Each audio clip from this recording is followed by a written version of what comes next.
সর্বশ্রেষ্ঠ গাইডলাইন্স, ভগবান শ্রীকৃষ্ণের মুখনিসৃত বাণী, পবিত্র বাণী যা জীবনকে বদলে দেবে। নমস্কার, রিয়ালাইজেশন চ্যানেলে সবাইকে অভিনন্দন। আশা করি ভালো আছেন। ভিডিওটি স্কিপ না করে পুরোটা দেখুন। আশা করি কিছুটা অন্তত মোটিভেট করতে পারবো। গীতা আমাদের পবিত্র ধর্মগ্রন্থ।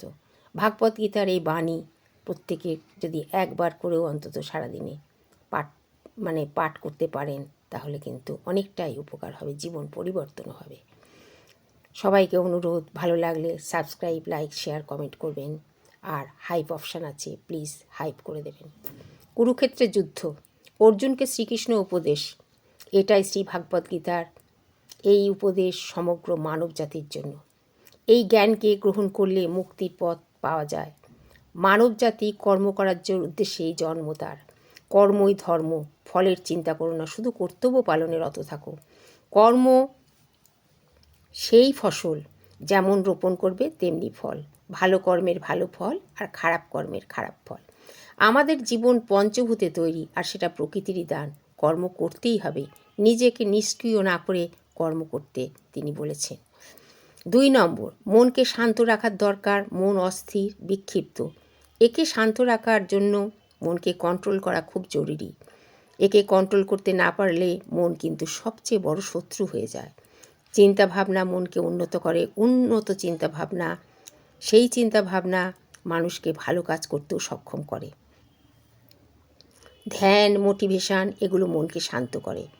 রাগ, অহংকার, লোভ, লালসা ত্যাগ করার কথা তিনি বলেছেন। এগুলো জীবনকে নিষ্ক্রিয় করে, এতে সম্পর্কও নষ্ট হয়। জগতের পরিবর্তন, তাই পরিবর্তনকে মেনে নেওয়া সবারই দরকার। সেই কারণে তিনি বলেছেন, কেন কাঁদছো? কি হারিয়েছ?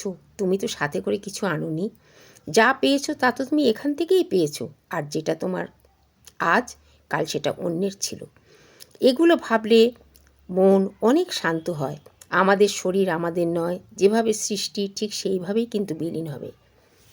মোহতে আচ্ছন্ন হয়ে দুঃখ কষ্ট পাই আমরা। শোক, দুঃখ, তাপ স্পর্শ করে আমাদের, কারণ আমরা পরিবর্তনকে মানতে পারি না বলে।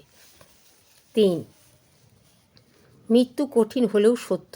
জীবনের 3টি কালকে যদি ভেবে নিজেকে চঞ্চল করি, তাহলে কিন্তু আমরা অস্থির হয়ে পড়ব। তাই তিনি বলেছেন, 3টে কালকে ভেবে কখনো চঞ্চল হয়েও না।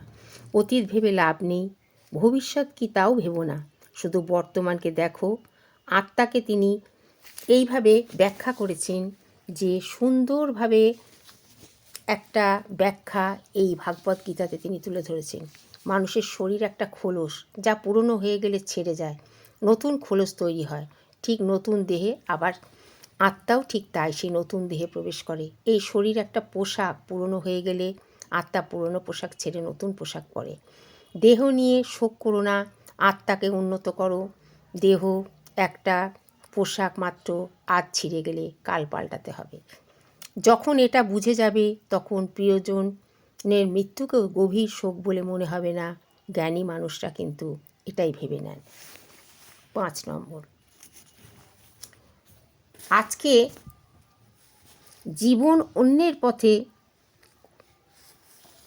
জীবনে অন্যের সাথে কখনো কম্পিটিশান মনোভাব রেখো না।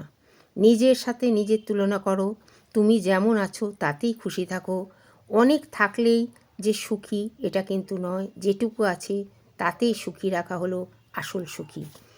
এই কথাগুলো যদি আমরা একবার মনে রাখতে পারি, গীতার এই কথাগুলো যদি মনে সত্যি উপলব্ধি করতে পারি, তাহলে কিন্তু আমাদের ভেতরে অনেক শান্তি এবং অনেক পরিবর্তন, যা আমাদের নিজেকে উন্নত চিন্তাভাবনার মধ্যে দিয়ে যে জীবনটাকে সমৃদ্ধ করে এবং শান্তিময় করে তোলে। ধন্যবাদ।